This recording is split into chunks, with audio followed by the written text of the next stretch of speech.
ออืคือว่าน้องอาบน้ำอยู่วะโอ้ยไอ้คือว่าแบบนี้น้องก็อาบทุกปีหันแหละไอ้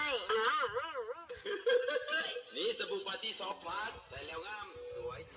แก้ปัญหาพื้นคันกับจัดแบคทีเรียเคลียร์ปัญหากินกายด้วยสารสกัดจากเปลือกมะกรูดผสมผงทองคำหน้าดำๆก็จะได้ขาวใสยื้อไว้อาบทุกมือโมเมนอาบทุกปี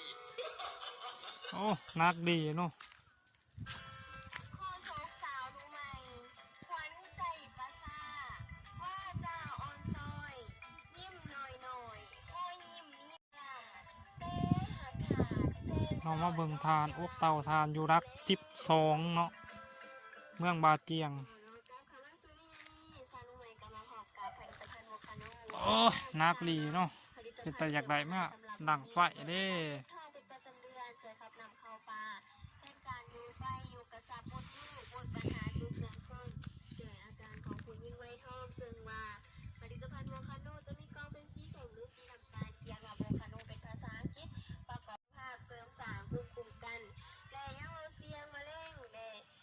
ไขล้างบำรุงปอดลดคอเลสเตอรอลและไขมันในเส้นเลือดลดเบาหวานบำรุงสมอง0362แต่ยังมีรายเช็ครายจ่ายเนาะที่เพิ่นโทรกันเข้ามาจากสายหลังไม่บ่ว่าสิเป็นผลทันที